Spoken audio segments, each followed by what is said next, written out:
Hi guys, how you doing? Welcome back to the channel. Thanks a lot for tuning in, really appreciate it. Shout out to all the subscribers as always, and gratitude to anyone new locked in. Welcome along. Let's talk about the fights from Saturday night, man. There was so much boxing on, it's hard to keep up. And there was so many fights on, so many different cards, all on the same night. So, and in the UK as well. So I was watching a lot of boxing, but I wanted to watch the cards back just to make sure, you know, sometimes when you watch boxing, it's like watching a movie, you know, when you watch a movie and then you watch it back and you've missed an entire scene. You're like, how did I miss that? And then you watch it a third time and you still miss something. So I watched it again this morning, and, you know, the title of the thumbnail is Skills, Corruption and Boredom. Now, I want to highlight the boredom part because I actually really enjoyed the card. I really did. I stayed up all the way. I normally go to bed right before if it's like, you know, kind of a dull fight, but I stayed up to the end because I do enjoy watching high level skills. But with Shakur Stevenson, and I'm going to get into all the fights from Saturday, from Abdullah Mason, Shakur Foster in that atrocious corruption robbery, Keyshawn Davis and Shakur Stevenson. But I'll start with Shakur Stevenson because, you know, good performance, you know, like he got the job done easily. It didn't really look like he really stepped out of gear 2 or 3. And like, you know, he was saying post-fight how he needed basically needed a dance partner, and Artem was kind of running or looking to survive. But I don't know if he was all the time. There were times where he certainly was backpedaling and certainly was conserving his energy. But I felt like Artem was hanging in there, trying to fight and trying to win a few more rounds than maybe Shakur might have thought. Now, if you look, this is the one thing that I really like when I'm watching this on Saturday. I'm like, there's not that, like, if you look at the Herring performance and you look at the Valdez performance, right, especially the Herring one. Shakur turned him around and now the headshots come in. Able to get around the guard of Herring. That's what blood does. That is it. I'm going to zoom in on his face because this to me tells a lot, right? Look at the attitude he's fighting with, right? And the intensity and just the aggression, right? If I feel like if he had applied that, I know it's like I think the Herring fight was at 130, and, you know, I don't know, it's just a different energy he had altogether, and I just felt like that was missing in this one. And I feel like, you know, as much as he was clinical pretty much, I know, like, you know, people were saying Artem landed more shots than Shakur Stevenson than ever. I don't know if that's true. It looked like he only landed, according to CompuBox, something like 17%, which is pretty normal for Shakur Stevenson. He was beautiful defensively. You know, obviously he's just a little bit out of range. His concentration levels, his defensive responsibility, these are all part of the whole card, all programmed into these fighters. They're so like twitchy and smart about what's coming back. I love it. It's so rare to see on such a in one card, to see so many fighters with such unbelievable defense. I'm gonna pull clips up as I'm talking through all the fights because I managed to screenshot some of the end and some of the parts where Keyshawn Davis's defense is just outrageous. It's so good. It's such a joy to watch for me. And Shakur Foster too, to be honest with you, where they're shoulder rolling, but Shakur as well, Abdullah Mason as well, but he's more like, obviously a bit more aggressive and he has his own talent. We're going to talk about him next. But with Shakur Stevenson, like, I started to wonder, I'm like, all right, he's like, does he really want to put on the gas? Because, you know, the eyeballs were on you. There was a lot made. His stock went down after the Los Santos fight. And, you know, there's a lot of talk about him now trying to get the stoppage and, you know, leading into a lot of expectations to get the stoppage, including me. And I thought it'd be a dominating performance, but then I thought he would get the stoppage. And in round 6 or 7, I predicted 7 and 9 stoppage. There were signs there, you know, he was hitting Artem downstairs and he was obviously landing that backhand, that left hand, while setting it up with the feint jab, or the not feint jab, it was feinting a little bit, but the probing jab to blind him, controlling him a little bit, and then sending that backhand through. Body shots as well, but there wasn't the spite on the shots like I was expecting him to be. Like, if you're trying to knock somebody out, you need to, that guy doesn't belong in the ring with you. You know, that's what I was expecting to, like, my fans are here, my back is against the wall a little bit because of the pressure, because of the backlash from the De Los Santos fight. Okay, I'm here, I'm in New Jersey, it's time, this guy's not getting out of the ring. That's what I wanted to see. And to be honest with you, I didn't. And as much as I admire his skills, 100%, you know, I do wonder whether he really cares enough. You know, that's the thing. I've heard him a few times now, and like saying how he F the fans, this, and you know, we don't care about the fans, blah blah blah. Well, you know, a lot of them were walking out, and this was your last fight at Top Rank, and you know, at some point, winning isn't just enough. You know, it's how you win. And I think there really were opportunities for a stoppage. I know he says he really tried, and it was Artemian's, you know, blame him because he was running and stuff. I disagree a little bit, because there were opportunities to really get more spiteful with your shots. And I know that's not his game. His game is, you know, to make you miss, you know, but he, like, you know, defensively shut you down, outpoint you, that kind of thing. But, you know, I think there were opportunities to get a bit more spiteful with the shots. You telling me he couldn't have landed some harder shots? I think he could, and that's why I'm comparing the Herring fight. If you look at his attitude and you look at his face and you look at his energy that he put into some of those shots, he really, and Valdez a little bit too. He really wanted to hurt them a little bit, not all the time, but like. And I'm not saying he didn't want to hurt Haratunian. There's a fine line between really going for it and just getting like you do not belong in this ring with me. I'm going to stop you. I'm going to make a statement. And you know, I feel like he could have. You know, it's just I don't know whether he wanted to. But at the end of the day, look, he still gets the win and moves on.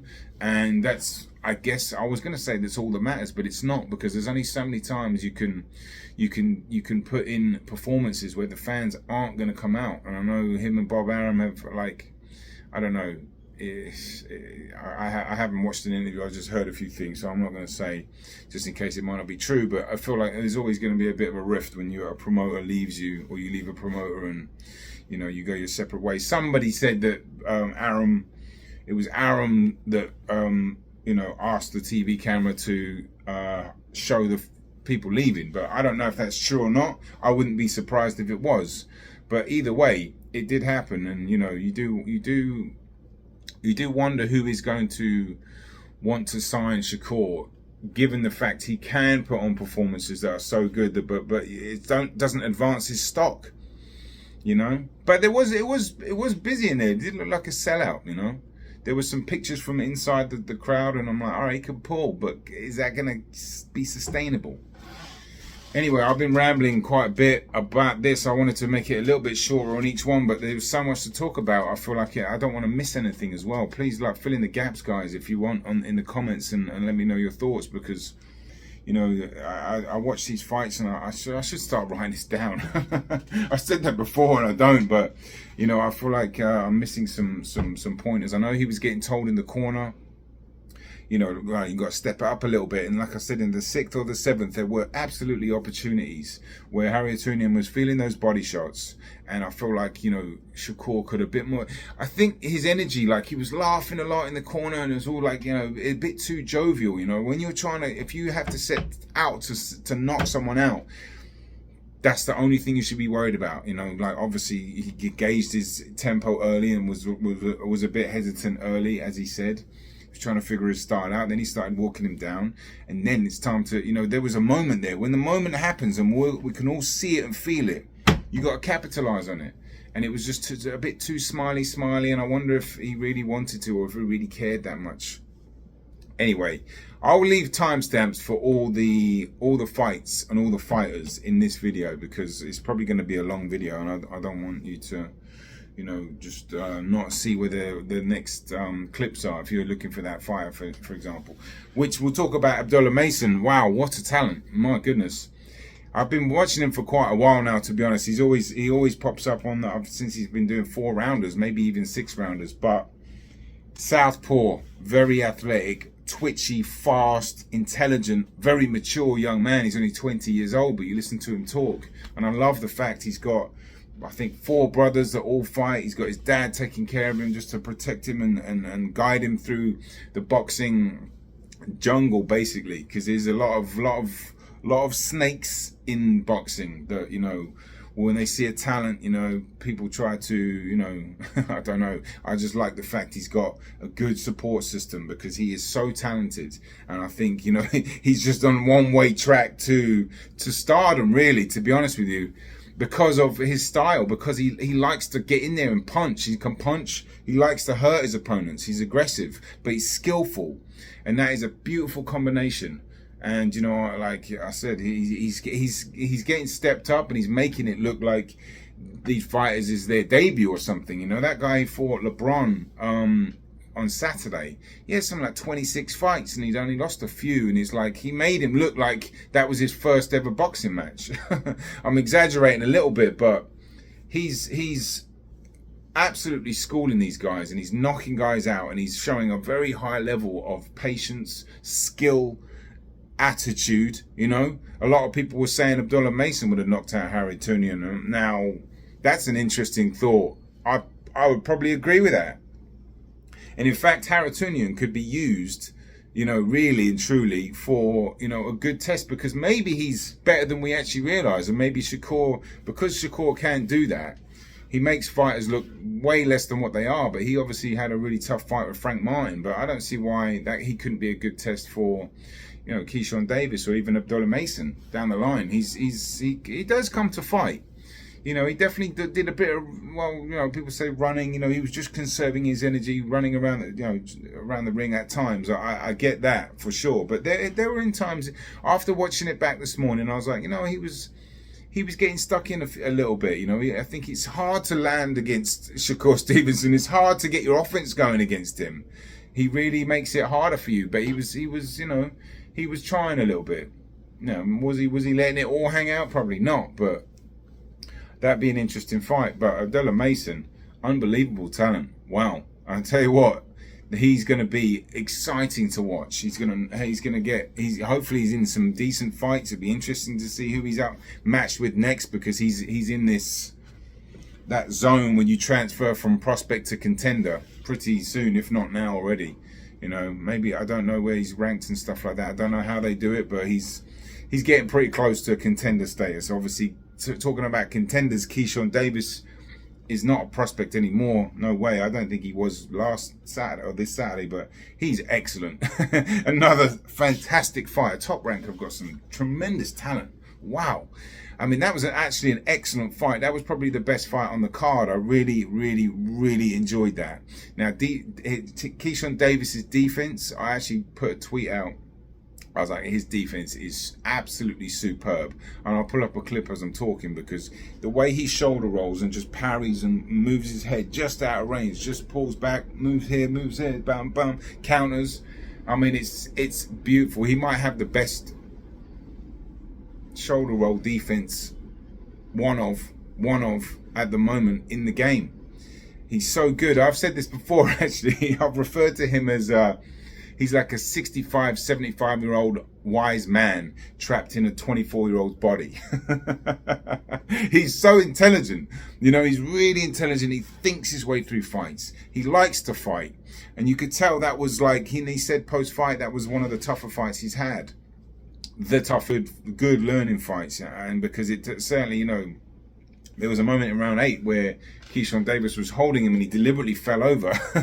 And that was actually, if you think about it, quite a smart move, because Timothy Bradley was saying that he did that deliberately to buy himself a bit of time. Maybe he did, to be honest with you, but I like the spirit of that, you know. Who he fights next will be interesting as well. I think, I don't know if it's Frank Martin that called out Shakur Stevenson or Keyshawn Davis. I think I'd love to see one of those, you know. And maybe even Harringtonian to fight Keyshawn Davis. Although that'd probably be, you know, probably Keyshawn Davis would probably beat him. You know, I don't know if he, I don't know. I've got to think about it and look at the lightweight landscape. I'm probably going to make a video about that division separately pretty soon and go through all the champions, because he was saying about fighting Baranchek, and Baranchek's fighting supposedly Mark Chamberlain from the UK, power puncher. He can fight. That's a really good fight if it does happen. and possibly the winner of them two. He could be a champion by the end of the year or by the start of next year. I mean, there's some real talent at Top Rank. I'm really, really looking forward to seeing the next fights. Obviously, the Andy Cruz fight as well. But, that's a doable fight. He's with Matchroom, though.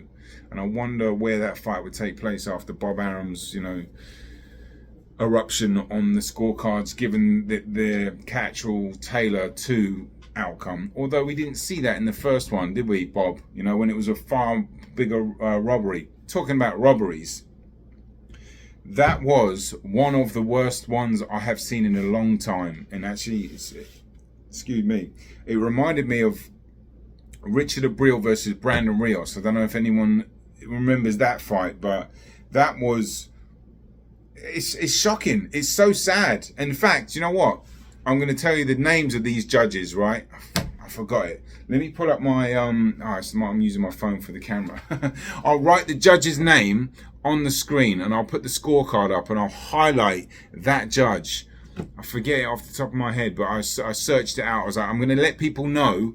He only had something like 2 title fights. We're going to let the people know that when that judge is up, watch out, because he had Conceição something like 7 rounds in a row, 6 or 7 rounds in a row. I mean, that is a blatant corruption, and it's just disgusting because you. I don't know if you get a winner's bonus. Not all fights are like that, but I'm assuming you do. So you're missing out on money. Now you're missing out on the next payment, right? The next fight you have. We're talking thousands and thousands and thousands of dollars. The O'Shaquie Foster has worked so hard to get to, and now it's just being taken away by somebody, let's be honest, has had a brown paper bag shoved in their wallet. That is not incompetence. And I'm going to say allegedly, just in case, I cover myself, because they should be brought up to some sort of panel and asked, what is going on with this? How did you score it? Let's go round by round, because Robson Conceição landed something like 70 punches in the whole fight. He was throwing these wild shots. O'Shaquie Foster was just boom like that. Shoulder rolling, catching the shots like that. Amazing defense. He put on a clinic and he gets robbed for it. And he was visibly upset at the end of the fight because he did all he could. He came in shape. He came on weight. He put in he was a champion. That was a champion performance. I'm getting a bit animated, but sorry. It really bothers me, man. This is so many black eyes are happening in boxing right now. From that appalling human being, Ryan Garcia, for the stuff he said and the stuff how he's been acting, and he just does not care at all. And it's just black eye after black eye, and we're just like, a year from now he'll be back in the sport and it'll be all, forgotten. Not from me. Disgusting. But just like these black eyes that keep happening in the sport, and it's just like something has to be done. Just all this talk, let's pull these judges up, have them held accountable. I know it will never happen. Teddy Atlas has been very vocal about this for a long time. I think he might have even got pulled off at ESPN because of it. I don't know, but it's so wrong. Boxing is just so wrong in so many ways. It's such a beautiful sport, and we have a very few people that just destroy it, or try to destroy it. And it really bothers me. And that was just, I could not believe it. I was like, man, you got to be joking. Conceição, at the very most, if you want to be extraordinarily kind, won 3 rounds. I would say probably 2, maybe 1 or 2. He was not landing punches. He was the aggressor, but I mean, his punch technique is absolutely shocking. And he throws it like that from almost like an overhand right. So he could see it so far, so easily. And he was just catching shots, like I said, rolling with them, coming back, jabbing. O'Shaquie's jab was just, it's just like a criminal. It's criminal. Anyway. All right. He's still a champion to me. O'Shaquie Foster, still a champion to me. And, I hope he does come back and get a rematch. And I hope he does put on one hell of a performance and stop Conceição. Because Conceição, to be honest with you, he shouldn't be celebrating like that, I know it'd be really rare for someone to be, you know what, I didn't deserve that. I really tried hard, but you're the champ. I'd have done that. There's no way I could walk out that ring and be like, yeah, thanks, I'll take the belt and just walk off and just scam everybody. I couldn't do it, bro. It's not in my heart. I couldn't do it, and he shouldn't have done that. But anyway, that's my rant over. I hope you guys are still with me. Let's talk about who's left on this card. I think that's it, isn't it? Yeah, Keyshawn Davis. Skills off the charts on Saturday night. Seriously, I'll do a quick summary because what is it? 20 minutes. Not too bad, actually. Not too bad. Hopefully I've left enough highlights for you guys. You know, it's I'm trying to make the videos a bit shorter, but it's like there was so much to talk about, and like this is, you know, every fight on that card I really enjoyed. Like seriously, I was just like, I love skill. You know, I grew up on skill. I was raised in Gleason's gym. You know, my trainer, Jihad Abdullah Aziz, is like my father figure to me. Him, Don Saxby, my mentor. You know, I was raised on, like, you know, skills, and I love it so much. And that's why I was just like, man, I did, like I said, I put boredom in the thumbnail, but just because there were moments where I was like, this is amazing, but let's go, come on, Shakur. More so Shakur Stevenson than anybody else, because yeah, I just wanted him to turn it up and get that killer instinct. But it was some great fights. I really enjoyed that card. And, you know, hopefully we'll see what happens with Shakur Stevenson. He needs a good performance in the next fight. It's as simple as that. Would I favour him against Tank now? I said before fight, I think I'd favour him against all of them. And I think he's still got levels to go. You know, I think he's still I think you can bring out a better fighter if it's pushed, but the thing is like, what Tank could just walk him down, and because he can't really punch that hard, I think he might be in a bit more of a rougher fight than he might realise when Tank starts landing shots on him, you know. And I'm not talking about clean shots, because that could probably knock him out. But if he just lands, you know, grazing shots and stuff like that, and he thinks, oh my gosh, I don't think he'd want to sell out against Tank. I really don't. So I don't know if I'd favour him now. Because like, I think, where's he willing to go to get the win is really what it comes down to, you know. But Keyshawn Davis, I would love to see him in a title fight. I think he'll be a world champion very soon. I think Abdullah Mason will be a world champion. Not very soon, because he's still, don't want to rush him too fast, but at the same time, he's so talented and he's so capable, and he's just taking down top, like not top guys, but just guys that are like pros basically, and just making it look easy, you know. And I think the matchmaking actually at Top Rank is exceptional, really good matchmaking. So we'll see where these guys will go. I wish them all well, and then I'll be tuning in for the next card. I always am. I'm tuning into every single fight, and if I don't catch it live, which sometimes I work Saturdays, then I'll definitely catch it at some point. But let me know your thoughts, guys. That is it from me, Boxing on the Edge. I've been rambling quite a bit. Have a great week wherever you do. Peace and love. Boxing.